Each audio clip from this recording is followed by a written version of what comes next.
17 फरवरी के दिन अगर आप विज्ञान की परीक्षा देने वाले हैं तो यह वीडियो आपके लिए रामबाण साबित होने वाला है, क्योंकि आज की इस वीडियो में विज्ञान के वायरल प्रश्न पे बात करने वाले हैं जो कि न्यू पैटर्न पे आधारित है। यहाँ पे भी आपको पूरे के पूरे 80 प्रश्न मिलेंगे, लेकिन आपको सबसे पहले प्रश्न पत्र को समझाना चाहेंगे। देखिए यहाँ पे आपको सबसे पहले कोने में आपको विषय कोड मिलेगा जो कि आपको भरने के लिए आएगा, आपको OMR शीट में भरना होगा।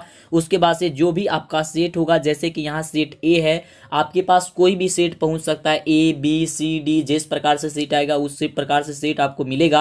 और उसमें आपको क्या करना है, जो सेट आपको मिला है वही सेट आपको OMR शीट में भरना है। ये चीज आपको भूलना नहीं है, क्योंकि अगर भूल जाते हैं, छोड़ जाते हैं, तो समझ जाए कि आपका पूरा पढ़ा हुआ बेकार हो जाएगा। ये बात पहले आप अपने दिमाग में बैठा लीजिए। और यहाँ पे जो आपको मिलेगा यह प्रश्न पत्र क्रमांक मिलेगा, यानी कि क्वेश्चन पेपर सीरियल नंबर आपको मिलेगा। यहाँ पे लिखा हुआ रहेगा, जैसे यहाँ पे आपको लिखा हुआ मिल रहा है, और वैसे ही यहाँ पे जिस प्रकार से देखिए यहाँ पे लिखा गया है ना, सेम इसी प्रकार से सीधे परीक्षा में आपको पूछा जाएगा।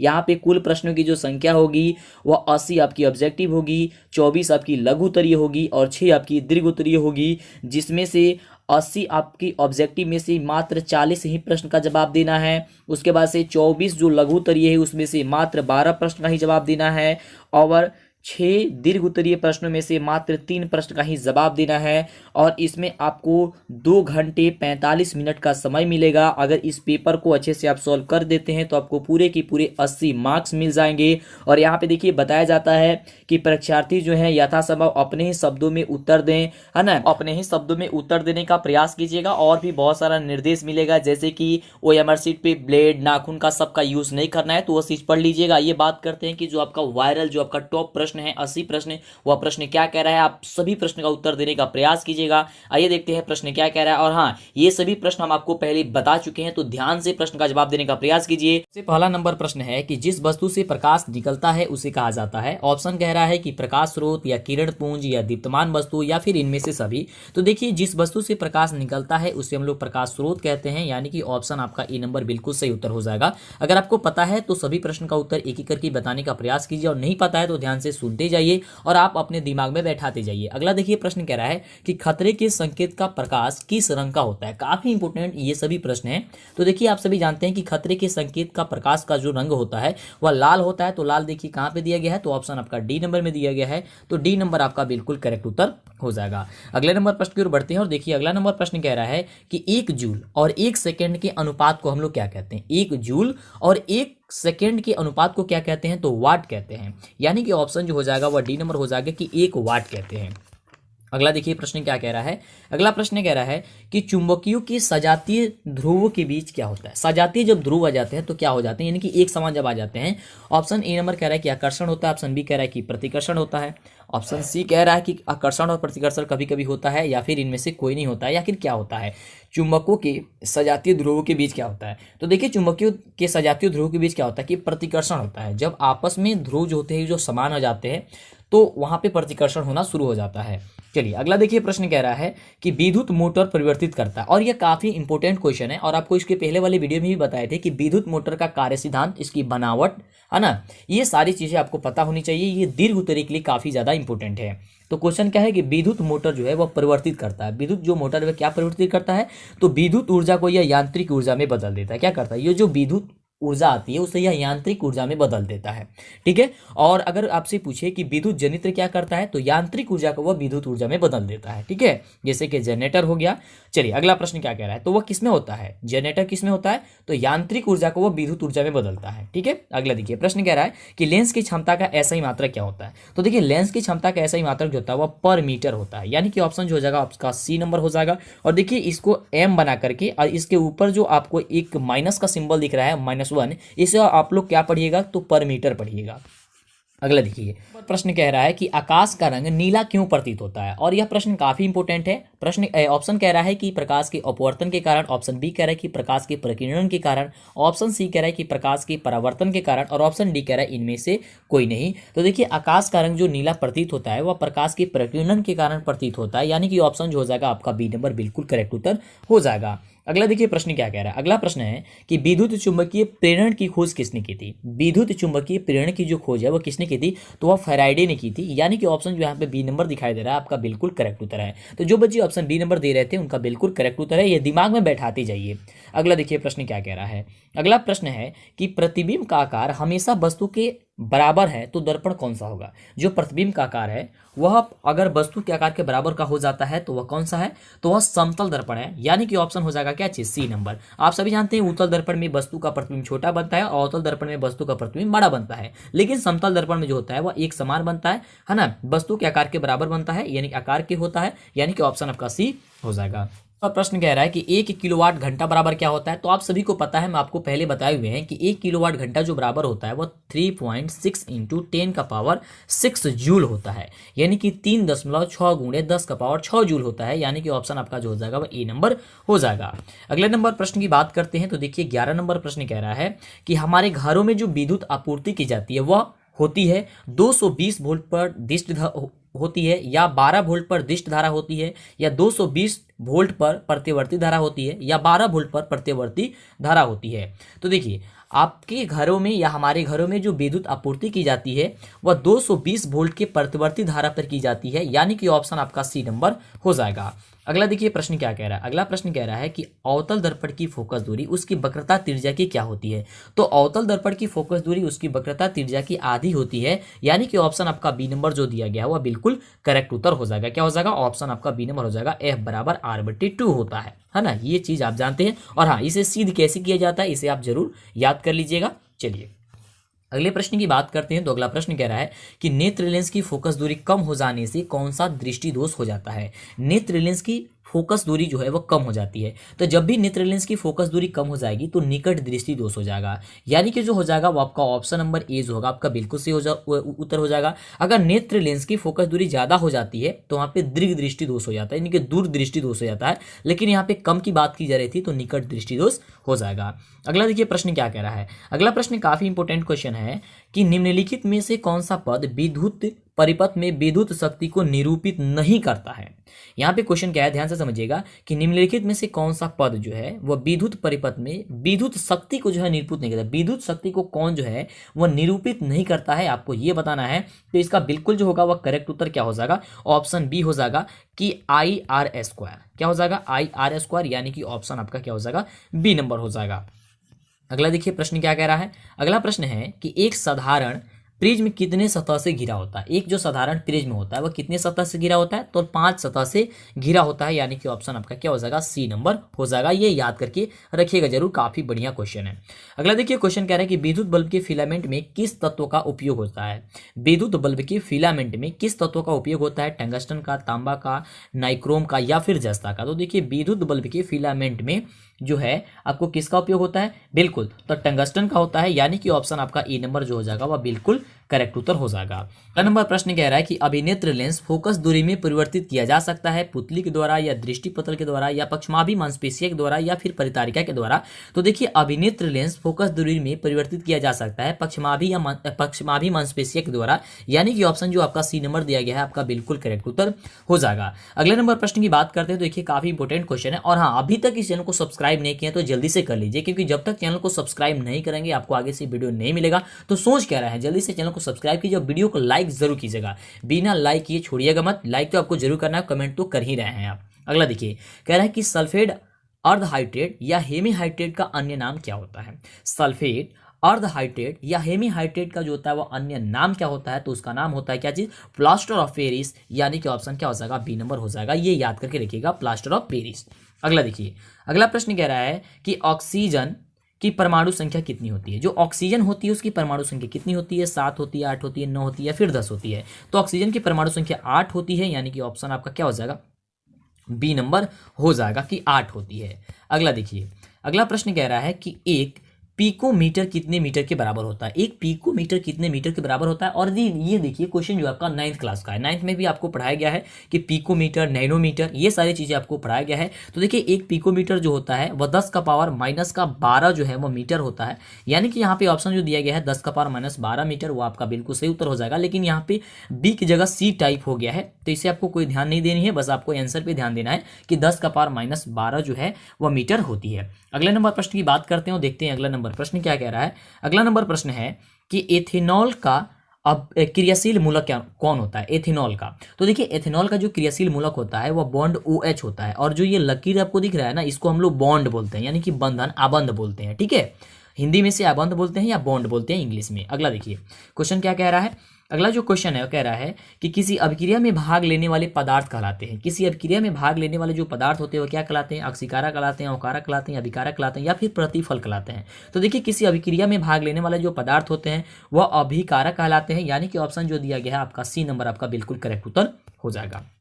फटाफट कमेंट करते रहिए, काफ़ी कम समय में है और आपको नहीं पता है तो एकदम दिमाग में बैठाते जाइए, ध्यान से सुनिए, ईयरफोन लगा लीजिए और बैठ करके शांत जगह आप पढ़ना शुरू कीजिए। ओके, देखिए अगला क्वेश्चन कह रहा है कि साधारण नमक का रासायनिक सूत्र क्या होता है? साधारण नमक का रासायनिक सूत्र क्या होता है? आपको पता है कि NaCl होता है। तो NaCl कहाँ पे दिया गया? आपका ऑप्शन नंबर बी में दिया गया है, तो आपका बी नंबर ऑप्शन क्या हो जाएगा? बिल्कुल करेक्ट उत्तर हो जाएगा। अगला देखिए प्रश्न क्या कह रहा है कि निम्नलिखित में से कौन मुख्यतः बायोगैस है? इसमें से कौन जो है आपका एक बायोगैस है, इसमें से आपको ये बतानी है। तो देखिए आपको ऑप्शन जो दिया गया CH4, यह एक प्रकार की आपकी बायोगैस है, यानी कि ऑप्शन जो बी नंबर दिया गया आपका बिल्कुल करेक्ट उत्तर हो जाएगा। अगला नंबर प्रश्न कह रहा है कि पोटेशियम की परमाणु संख्या कितनी होती है? जो पोटेशियम होता है उसकी परमाणु जो संख्या होती है वो परमाणु संख्या कितनी होती है? बिल्कुल, तो पोटेशियम की परमाणु संख्या जो होती है वह 19 होती है, यानी कि ऑप्शन जो हो जाएगा आपका ए नंबर क्या हो जाएगा? बिल्कुल सही उत्तर हो जाएगा। अगले नंबर प्रश्न की बात करते हैं। तो देखिए अगला नंबर प्रश्न कह रहा है कि निम्न में कौन दुर्बल अम्ल है? इसमें से कौन जो है वह दुर्बल अम्ल है? और देखिए आपको ध्यान देनी है एक चीज कि एक बार दुर्बल अम्ल पूछा जाता है और कभी कभी आपको प्रबल अम्ल पूछा जाता है। तो देखिए दुर्बल अम्ल जब भी आपसे पूछेगा तो आपको ये ऑप्शन में रहेगा ऑप्शन डी, तो इसे आपको टिक कर देना है कि CH3COOH। अगर आपसे प्रबल अम्ल पूछता है तो आपको H2SO4 पे लगाना है। किस पे? प्रबल अम्ल पूछता है तो, लेकिन यहाँ पे तो दुर्बल अम्ल पूछ रहा है, इसलिए यहाँ पे आप क्या हो जाएगा? ऑप्शन जो डी नंबर दिया गया है वही आपका सही उत्तर हो जाएगा। अगला देखिए क्वेश्चन क्या कह रहा है। अगला क्वेश्चन है कि कार्बन क्या है? क्या वह धातु है, क्या वह धातु है, या फिर उपधातु है, या फिर इनमें से कोई नहीं है? तो कार्बन जो है, कार्बन वह एक प्रकार की क्या है? अधातु है, यानी कि ऑप्शन जो आपका बी नंबर में दिया गया है आपका बिल्कुल क्या हो जाएगा? करेक्ट उत्तर हो जाएगा।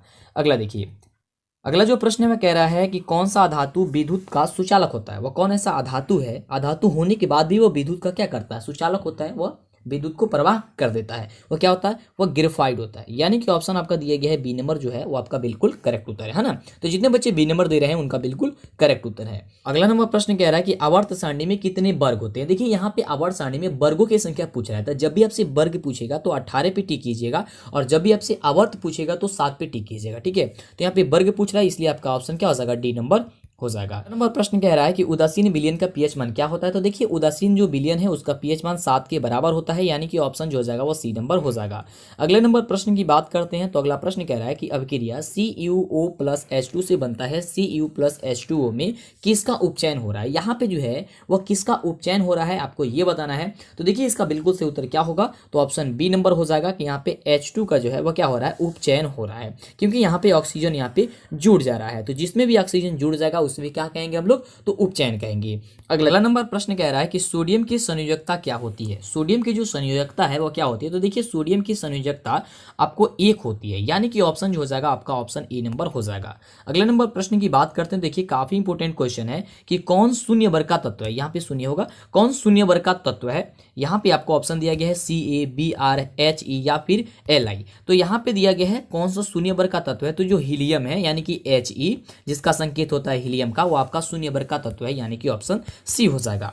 अगले नंबर प्रश्न की बात करते हैं। तो अगला प्रश्न कह रहा है कि जल दिवस कब मनाया जाता है? जो जल दिवस है वह कब मनाया जाता है? तो आप सभी को पता है कि 23 मार्च को मनाया जाता है, यानी कि ऑप्शन जो दिया गया है वो आपका क्या हो जाएगा? बी नंबर सही हो जाएगा कि जल दिवस 23 मार्च को मनाया जाता है। अगला प्रश्न कह रहा है कि किसी परिस्थितिकी तंत्र में ऊर्जा को ग्रहण करने वाले होते हैं। किसी परिस्थितिकी तंत्र में ऊर्जा को ग्रहण करने वाले कौन होते हैं? उत्पादक होते हैं, उपभोक्ता होते हैं, या अपघटनकर्ता होते हैं, या फिर सूक्ष्म जीव होते हैं? क्या होते हैं आपको ये बताना है। तो देखिए इसका बिल्कुल सही उत्तर हो जाएगा कि उत्पादक होते हैं। क्या होते हैं? उत्पादक होते हैं, यानी कि ऑप्शन क्या हो जाएगा? ए नंबर हो जाएगा। अगले नंबर प्रश्न की बात करते हैं। तो अगला देखिए क्वेश्चन कह रहा है कि एडिनोसिन ट्राइफॉस्फेट यानी कि ATP का पूरा नाम होता है एडिनोसिन ट्राइफॉस्फेट है ऊर्जा का वाहक, ऊर्जा का संग्राहक, या ऊर्जा का सिक्का, या फिर इनमें से सभी? ये क्या है? एडिनोसिन ट्राइफॉस्फेट क्या है, यानी कि ATP जो है वो क्या है? तो आपको पता है तो फटाफट बताइए। बिल्कुल, तो इसका उत्तर हो जाएगा ऑप्शन डी नंबर की इनमें से ये सभी है। क्या हो जाएगा? इनमें से सभी हो जाएगा। अगला देखिए, अगला जो प्रश्न में कह रहा है कि स्वपोषी पोषण के लिए आवश्यक क्या है। स्वपोषी पोषण के लिए जो है वो आवश्यक क्या है आपको ये बताना है। तो देखिए, स्वपोषी पोषण के लिए कार्बन डाइऑक्साइड तथा जल की भी आवश्यक है, क्लोरोफिल की भी आवश्यक है, सूर्य का प्रकाश की भी आवश्यक है, यानी कि उपयुक्त सभी का है। तो आपका ऑप्शन क्या हो जाएगा, आपका ऑप्शन डी नंबर बिल्कुल करेक्ट हो जाएगा। ठीक है, एकदम दिमाग में बैठाते जाना है आपको। और जो बच्चे लगातार 5 सेट कंप्लीट कर लेंगे, समझ जाइए उनकी तैयारी बहुत अच्छी हो गई है, उनको कोई भी नहीं रोक सकता है पास होने से। ठीक है, कुछ भी हो जाए। तो 5 सेट आपको पूरी कंप्लीट कर लेनी है, और हम आपको लगातार जो है आपको 5 सेट करा रहे हैं। और इस चैनल पे वीडियो अपलोड है, तो सब्सक्राइब कर लीजिए फटाफट से और वीडियो को लगातार देखिए। ठीक है, चलिए चलते हैं अगले नंबर प्रश्न की ओर, देखते हैं अगला नंबर प्रश्न क्या कह रहा है। तो देखिए, अगला नंबर देखिए, प्रश्न यहीं पे है। प्रश्न कह रहा है कि प्रकाश संश्लेषण द्वारा किसकी प्राप्ति होती है। प्रकाश संश्लेषण द्वारा जो होती है वो किसकी प्राप्ति होती है। तो आप सभी को पता है कि प्रकाश संश्लेषण द्वारा जो होती है वो प्राप्ति किसकी होती है, बिल्कुल। तो ऑप्शन सी नंबर हो जाएगा कि ग्लूकोज की होती है, यानी कि ऑप्शन सी हो जाएगा।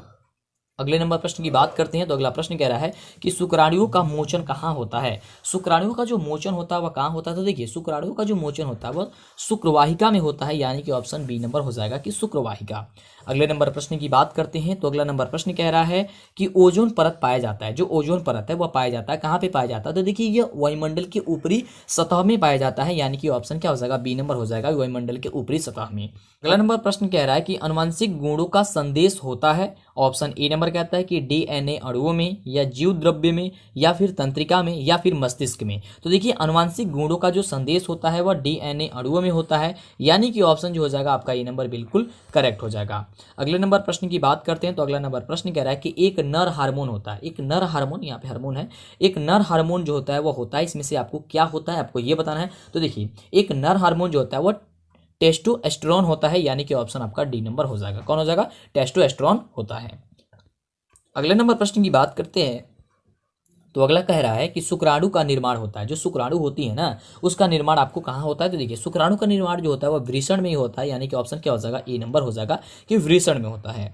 अगले नंबर प्रश्न की बात करते हैं। तो अगला प्रश्न कह रहा है कि किस वैज्ञानिक को आनुवंशिक का पिता कहा जाता है। किस वैज्ञानिक को आनुवंशिक का जो है वह पिता कहा जाता है, आपको ये बताना है। तो ग्रेगर जॉन मेंडल को कहा जाता है, यानी कि मेंडल से आपको कहीं पे आपको ग्रेगर जॉन मेंडल देता है, या फिर मेंडल केवल ही दे देता है, मतलब कि केवल मेंडल कहीं पे लिखा हुआ रहता है, या फिर इनका पूरा नाम लिखा हुआ रहता है कि ग्रेगर जॉन मेंडल, यानी कि ऑप्शन आपका क्या हो जाएगा, बी नंबर हो जाएगा। ठीक है, चलिए अगला देखिए, प्रश्न कह रहा है कि एक कोशिकीय शैवालों में जल का परिवहन होता है। एक कोशिकीय शैवालों में जल का जो परिवहन है वह होता है, आपको ये बताना है। तो इसका बिल्कुल सही उत्तर हो जाएगा कि विसरण द्वारा होता है ना, विसरण द्वारा होता है। किसके द्वारा होता है, विसरण द्वारा होता है, यानी कि ऑप्शन क्या हो जाएगा, सी नंबर हो जाएगा। चलिए अगले नंबर प्रश्न की बात करते हैं। और अभी तक लाइक नहीं किया है, चैनल को सब्सक्राइब नहीं किए, कर लीजिए फटाफट से, समय कम है आपके पास। और हाँ, अभी तक आप हमारा ऐप नहीं इंस्टॉल किए तो प्ले स्टोर पर जाकर के DLS एजुकेशन सर्च कीजिएगा, जो चैनल का नाम है, या फिर मंटू सर सर्च करेंगे तो हमारा ऐप मिल जाएगा, आप उसे इंस्टॉल जरूर कर लीजिएगा।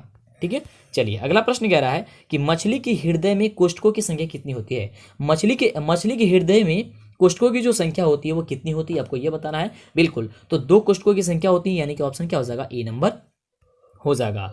अगले नंबर प्रश्न की बात करते हैं। तो अगला देखिए, प्रश्न कह रहा है कि निम्नलिखित में कौन अमीनो अम्ल के विखंडन से बनता है। यहाँ पे ऑप्शन दिया गया है CO2, CO या NH3, या फिर B और C दोनों। तो अमीनो अम्ल के विखंडन से कौन बनता है, बिल्कुल, तो अमीनो अम्ल के विखंडन से जो बनता है C और B और C दोनों होता है, यानी कि यहाँ पे जो आपको दिया गया है CO और NH3, ये आपका दोनों हो जाएगा। आपका ऑप्शन क्या हो जाएगा, डी नंबर हो जाएगा। ठीक है, B और C दोनों, ऑप्शन डी। अगले नंबर प्रश्न की बात करते हैं। तो अगला देखिए, प्रश्न कह रहा है, अगला नंबर प्रश्न कह रहा है कि लिंग गुणसूत्र का पूर्ण जोड़ा जो है वह पाया जाता है पुरुष में, स्त्रियों में, या पुरुष और स्त्री दोनों में, या फिर इनमें से किसी में भी नहीं। तो देखिए, लिंग गुणसूत्र का पूर्ण जोड़ा पूछेगा तो आपको स्त्रियों में टिक करना है, यानी कि ऑप्शन क्या हो जाएगा, आपका बी नंबर हो जाएगा। अगले नंबर प्रश्न की बात करते हैं, देखते हैं अगला नंबर। देखिए प्रश्न क्या कह रहा है। तो अगला नंबर हम सभी का प्रश्न है कि समतल दर्पण द्वारा बना प्रतिबिंब हमेशा होता है। जो समतल दर्पण होती है उसके द्वारा जो बना प्रतिबिंब होता है वो हमेशा किस प्रकार का होता है, आपको ये बताना है। तो देखिए, समतल दर्पण द्वारा जो बना प्रतिबिंब होता है वो काल्पनिक होता है, यानी कि ऑप्शन क्या हो जाएगा, बी नंबर हो जाएगा। कैसा होता है जी, तो काल्पनिक होता है, यानी कि ऑप्शन आपका हो जाएगा बी नंबर। अगले नंबर प्रश्न की बात करते हैं तो देखिए अगला नंबर प्रश्न कह रहा है कि किसी वस्तु का आवर्धित प्रतिबिंब बनता है, किसी वस्तु का जो है वह आवर्धित प्रतिबिंब जो है वह बनता है, आपको ये बताना है। तो बिल्कुल इसका जो सही उत्तर हो जाएगा वह क्या हो जाएगा, ऑप्शन ए नंबर हो जाएगा कि अवतल दर्पण से बनता है, यानी कि ऑप्शन ए हो जाएगा। तो जो बच्चे ऑप्शन ए नंबर दे रहे हैं जवाब, उनका बिल्कुल करेक्ट उत्तर है। अगले प्रश्न की बात करते हैं तो देखिए अगला प्रश्न काफी इंपोर्टेंट क्वेश्चन है कि हजामत बनाने के लिए उपयोग किया जाता है, मतलब कौन सा दर्पण का उपयोग किया जाता है। तो आपको कई बार बताएं कि हजामती दर्पण में अवतल दर्पण का उपयोग किया जाता है। किसका उपयोग किया जाता है, अवतल दर्पण का उपयोग किया जाता है। तो देखिए यहाँ पे अवतल दर्पण कहाँ पे दिया गया है, तो आपका ऑप्शन बी नंबर में दिया गया है। तो आपका बी नंबर क्या हो जाएगा, बिल्कुल करेक्ट उत्तर हो जाएगा। अगला देखिए अगला प्रश्न कह रहा है कि निकट दृष्टि दोष में किस लेंस का उपयोग होता है। निकट दृष्टि दोष में जो है किस लेंस का उपयोग होता है, तो अवतल लेंस का उपयोग होता है, यानी कि ऑप्शन आपका बी नंबर जो होगा वह क्या हो जाएगा, बिल्कुल करेक्ट उत्तर हो जाएगा। अगले नंबर प्रश्न की बात करते हैं तो देखिए अगला नंबर प्रश्न है कि धारा मापने के यंत्र को हम लोग क्या कहते हैं। जो धारा होती है उसको मापने के यंत्र को क्या कहते हैं, अमीटर, वोल्टीमीटर या कूलम या फिर एम्पियर कहते हैं। फटाफट बताइए कि धारा मापने वाले यंत्र को जो है हम लोग क्या कहते हैं, आपको ये बताना है। क्या बताना है, धारा मापने वाले यंत्र को क्या कहते हैं, अमीटर ही कहते हैं, यानी कि ऑप्शन आपका क्या हो जाएगा, ए नंबर हो जाएगा। धारा मापने के लिए क्या करते हैं हम लोग, अमीटर का उपयोग करते हैं। अगला प्रश्न है कि डायनेमो से किस प्रकार की धारा प्राप्त होती है। वही आपको बताएं कि जनित्र से किस प्रकार की धारा प्राप्त होती है, आपको बताना है। किससे प्राप्त होती है, तो दिष्ट धारा प्राप्त होती है, यानी कि डीसी प्राप्त होती है। क्या बताइए थी, दिष्ट धारा यानी कि डीसी, है ना। चलिए डायरेक्ट करंट। अगला प्रश्न कह रहा है कि आवेश का मात्रक होता है, यहाँ पे मात्रक होगा, आवेश का मात्रक होता है, आपको ये बताना है। तो देखिए आवेश का मात्रक क्या होता है, कूलम्ब होता है, आप सबको पता है ये, है ना। कूलम्ब होता है जिसे सी से हम लोग क्या करते हैं, प्रदर्शित करते हैं, यानी कि ऑप्शन ए नंबर हो जाएगा। अगला देखिए प्रश्न कह रहा है कि नवीकरणीय ऊर्जा का स्रोत होता है नाभिकीय ऊर्जा, सौर ऊर्जा या कोयले से प्राप्त ऊर्जा या फिर प्रकृत गैस से प्राप्त ऊर्जा। तो देखिए नवीकरणीय ऊर्जा का जो स्रोत होता है वह सौर ऊर्जा होता है, यानी कि ऑप्शन जो हो जाएगा आपका बी नंबर हो जाएगा। अगले नंबर प्रश्न की बात करते हैं तो अगला प्रश्न कह रहा है कि इनमें से कौन अधातु होते भी क्या होता है, चमकीला होता है। वो अधातु है लेकिन फिर भी वो चमकीला है, वो आयोडीन है। कौन है, आयोडीन है, यानी कि ऑप्शन आपका सी नंबर में, इसे दिमाग में आप बैठा लीजिए, काफी इंपोर्टेंट है।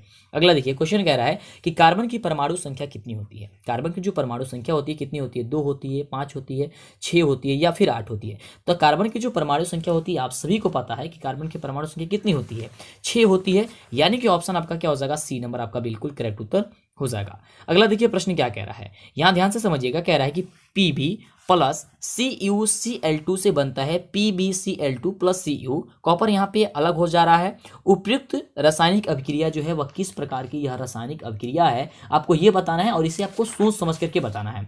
आपके ऑप्शन की बात करते हैं तो देखिए यहाँ पे ऑप्शन क्या क्या दिया गया, यहाँ पे ध्यान से समझिए कि यहाँ पे यह विस्थापन अभिक्रिया है या वियोजन अभिक्रिया है या द्विविस्थापन अभिक्रिया है या फिर इनमें से कोई नहीं है। और एक चीज हम आपको सलाह देना चाहेंगे कि विस्थापन अभिक्रिया, वियोजन अभिक्रिया और द्विविस्थापन अभिक्रिया, ये जो तीनों अभिक्रिया है ना, ये काफ़ी ज़्यादा इंपॉर्टेंट है।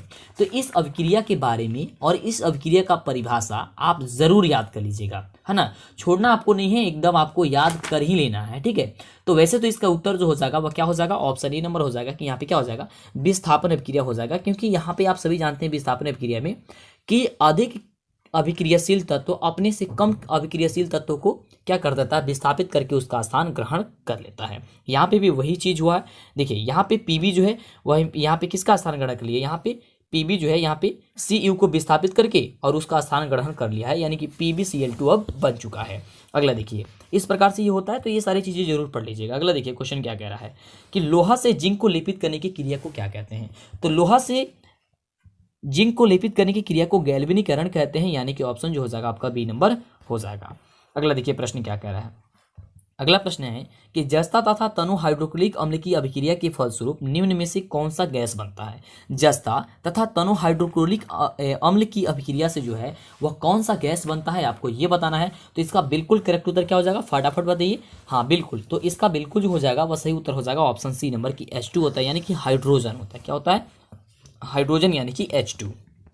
अगला देखिए अगला प्रश्न कह रहा है कि निम्नलिखित में से कौन अधिक अभिक्रियाशील है। इसमें से जो है वह कौन अधिक अभिक्रियाशील है।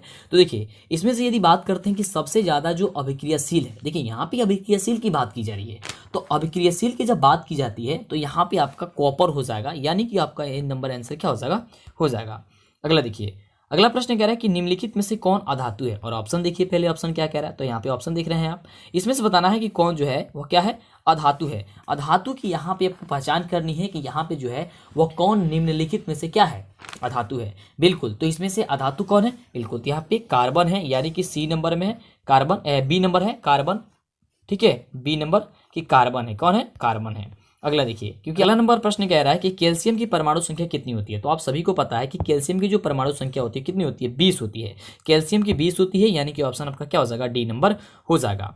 अगला देखिए प्रश्न कह रहा है कि सिलिका क्या है, सिलिका क्या है, धातु है, अधातु है, उपधातु या फिर इनमें से कोई नहीं है, तो सिलिका एक प्रकार की आपकी उपधातु है, यानी कि ऑप्शन क्या हो जाएगा आपका सी नंबर जो होगा वो बिल्कुल करेक्ट उत्तर हो जाएगा। तो काफ़ी बढ़िया से आप तैयारी कीजिए, जितने भी क्वेश्चन आपको हम बता रहे हैं उस क्वेश्चन को आप बढ़िया से सोचिए, समझिए और याद करके एकदम दिमाग में आपको बैठा लेनी है। ऐसा नहीं है कि आपको एक भी क्वेश्चन को यहाँ से छोड़ देना है, तो अगर आप इसमें से एक भी क्वेश्चन को आप छोड़ देते हैं तो काफ़ी आपसे दिक्कत हो जाएगी। चलिए आगे बात करते हैं अगले नंबर प्रश्न की। अगले नंबर प्रश्न की बात करते हैं, तो देखिए अगला नंबर प्रश्न कह रहा है कि नाइट्रोजन अणु में कितने सहसंयोजक बंधन होते हैं, नाइट्रोजन अणु में कि कितने सहसंयोजक बंधन होते हैं, तो उसमें 3 बंधन होते हैं ना, तो इसका क्या हो जाएगा, ऑप्शन सी नंबर हो जाएगा कि क्या हो जाएगा, उसमें 3 अबंध होते हैं, यानी कि ऑप्शन जो आपका दिया गया है वो सी नंबर आपका क्या हो जाएगा, बिल्कुल करेक्ट उत्तर हो जाएगा। बिल्कुल क्या हो जाएगा आपका ऑप्शन सी नंबर हो जाएगा। अगले नंबर प्रश्न की बात करते हैं और देखते हैं अगला नंबर प्रश्न क्या कह रहा है। तो अगला नंबर प्रश्न काफी इंपोर्टेंट क्वेश्चन है कि संगमरमर का रासायनिक सूत्र क्या होता है, संगमरमर, और देखिए चौक का, संगमरमर का, बेकिंग सोडा का, है ना, ब्लीचिंग पाउडर का, ये सारी आपको फार्मूला, इसका जो होता है आपका सूत्र होता है रासायनिक सूत्र, इन सब का आप एक जगह ले करके आप बढ़िया से याद कर लीजिए। वैसे तो आप हमारा पूरे सेट अगर 5 सेट अगर आप तैयारी कर लेते हैं तो समझिए कि आपकी कंप्लीट तैयारी हो जाएगी, कहीं पे भी आपको जो है वो दिक्कत होने वाली नहीं है ना। इसलिए कहते हैं लगातार आप क्लास देखिए, है ना। चलिए तो इसका क्या हो जाएगा, देखिए संगमरमर का जो सूत्र होता है CaCO3 होता है, क्या होता है, CaCO3 होता है, CaCO3 होता है, यानी कि ऑप्शन हो जाएगा ए नंबर। अगला देखिए, अगला क्वेश्चन कह रहा है कि सोडियम कार्बोनेट का अणुसूत्र क्या होता है। देखिए अभी बताया ना सोडियम कार्बोनेट, तो देखिए सोडियम कार्बोनेट की यहाँ पे सूत्र की बात करते हैं तो यहाँ पे क्या हो जाएगा, बिल्कुल तो सोडियम यहाँ पे कार्बोनेट हो जाएगा Na2CO3 हो जाएगा, यानी कि आपका क्या हो जाएगा, ऑप्शन नंबर ए हो जाएगा कि Na2CO3 हो जाएगा, है ना। तो ये सारी जो सूत्र है उसे आप बढ़िया से आप याद करके रखिएगा, जिससे कि आपको आगे से दिक्कत ना हो। अगला देखिए प्रश्न क्या कह रहा है, कह रहा है प्रश्न कि बॉन्ड CHO अभिक्रियाशील मूलक को क्या कहते हैं, बॉन्ड CHO अभिक्रियाशील मूलक को क्या कहते हैं, ऑप्शन आप देख रहे हैं कि कीटोन, एल्डिहाइड, अल्कोहल या फिर आपका इनमें से कोई नहीं। तो बॉन्ड CHO को जो है हम लोग क्या कहते हैं, आप सभी को पता है, फटाफट से आप कमेंट करके हमें बताते रहिए। हाँ इसी तरह के बताते रहिए, और जो बच्चे अभी तक इस वीडियो को मतलब लाइक नहीं किए हैं और चैनल पे पहली बार आए हैं, सब्सक्राइब नहीं किए तो कर लेंगे, जिससे कि आगे से आपको वीडियो सारी मिला करे, है ना। जिसका आंसर क्या हो जाएगा, ऑप्शन नंबर बी हो जाएगा कि एल्डिहाइड कहते हैं, ठीक है, उसे एल्डिहाइड कहते हैं, यानी कि ऑप्शन हो जाएगा बी नंबर।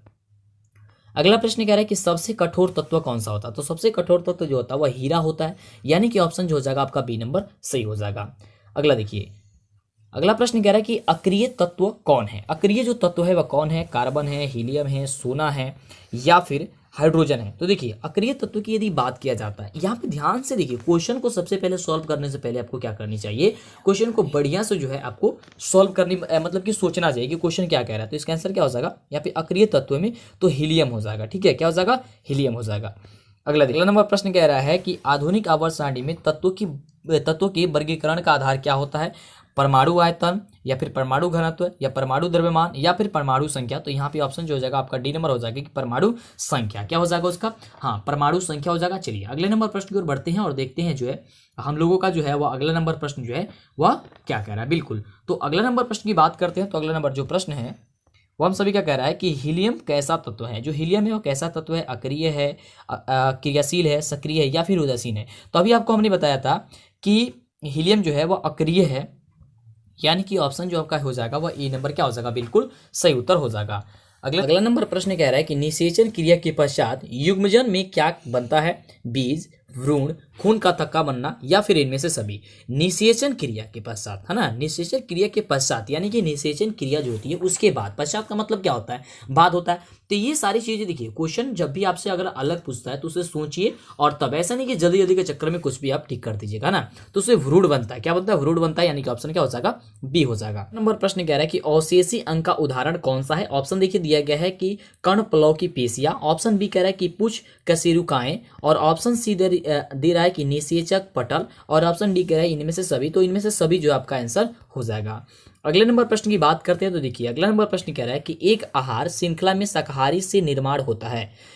एक आहार श्रृंखला में शाकाहारी से निर्माण जो होता है वह क्या होता है, आपको ये बताना है। आपका ऑप्शन देखिए दिया गया है, प्रथम पोषी स्तर, द्वितीय पोषी स्तर, या फिर तृतीय पोषी स्तर, या चतुर्थ पोषी स्तर। तो क्या होता है आपको ये बताना है बिल्कुल। तो इसका सही उत्तर जो हो जाएगा वह हो जाएगा द्वितीय पोषी स्तर, यानी कि ऑप्शन हो जाएगा क्या चीज, बी नंबर। अगले नंबर प्रश्न की बात करते हैं तो देखिए अगला नंबर प्रश्न कह रहा है कि मैग्नीशियम पाया जाता है, जो मैग्नीशियम होता है वह पाया जाता है क्लोरोफिल में, लाल रक्त कण में, या फिर वर्णिलॉक में, या फिर श्वेत रक्त कण में। आपको ये बताना। तो देखिए इसका बिल्कुल सही उत्तर हो जाएगा कि क्लोरोफिल में पाया जाता है मैग्नीशियम, यानी कि ऑप्शन क्या हो जाएगा, ए नंबर हो जाएगा। अगला देखिए प्रश्न कह रहा है कि मनुष्य में प्रमुख उत्सर्जी अंग जो है होता है वो क्या होता है। मनुष्य में प्रमुख जो है वह उत्सर्जी अंग क्या होता है, तो आपका ब्रीक होता है, यानी कि ऑप्शन आपका सी नंबर हो जाएगा, जिसे आप किडनी के नाम से जानते हैं, किडनी, यानी कि ऑप्शन क्या हो जाएगा, सी नंबर हो जाएगा। अगला नंबर प्रश्न कह रहा है कि खुला परिसंचरण तंत्र पाया जाता है मनुष्यों में, या फिर घोड़ों में, या काकरोच में, या फिर स्त्रियों में। तो देखिए खुला परिसंचरण तंत्र जो पाया जाता है वह काकरोचों में पाया जाता है, यानी कि ऑप्शन जो दिया गया आपका सी नंबर क्या हो जाएगा, बिल्कुल सही उत्तर हो जाएगा, है ना। चलिए अगले प्रश्न की बात करते हैं। अगला प्रश्न कह रहा है कि इंसुलिन नामक हार्मोन की कमी से कौन सा रोग उत्पन्न होता है, और यह आपका 80 क्वेश्चन रहा। आप कितने प्रश्न का जवाब दे पाए आप हमें नीचे कमेंट करके जरूर बताइएगा। और हाँ, इसके आगे से आने वाले सभी वीडियो का नोटिफिकेशन वीडियो पाने के लिए चैनल को सब्सक्राइब करके नोटिफिकेशन आइकॉन को जो उसे घंटी है उसे दबा लीजिएगा। और आप हमारा ऐप नहीं इंस्टॉल किए हैं तो प्ले स्टोर पर जाकर के मंटू सर या फिर डीएलएस एजुकेशन सर्च कीजिए, आपको ऐप मिल जाएगी। और हाँ, आप हमारे टेलीग्राम वगैरह से जरूर जुड़ जाइएगा, जहाँ से आपको काफ़ी ज़्यादा आपको हेल्प मिलेगी, बहुत सारा वहाँ पे पीडीएफ वगैरह भी सेंड की जाती है। तो इसका आंसर जो है क्या हो जाएगा, तो हो जाएगा आपका ऑप्शन हो जाएगा कैसे, मधुमेह हो जाएगा। क्या हो जाएगा आंसर, मधुमेह हो जाएगा, यानी कि ऑप्शन क्या हो जाएगा, बी नंबर हो जाएगा। कि इंसुलिन नामक हार्मोन की कमी से कौन सा रोग उत्पन्न होता है, तो मधुमेह होता है, यानी कि ऑप्शन बी होता है।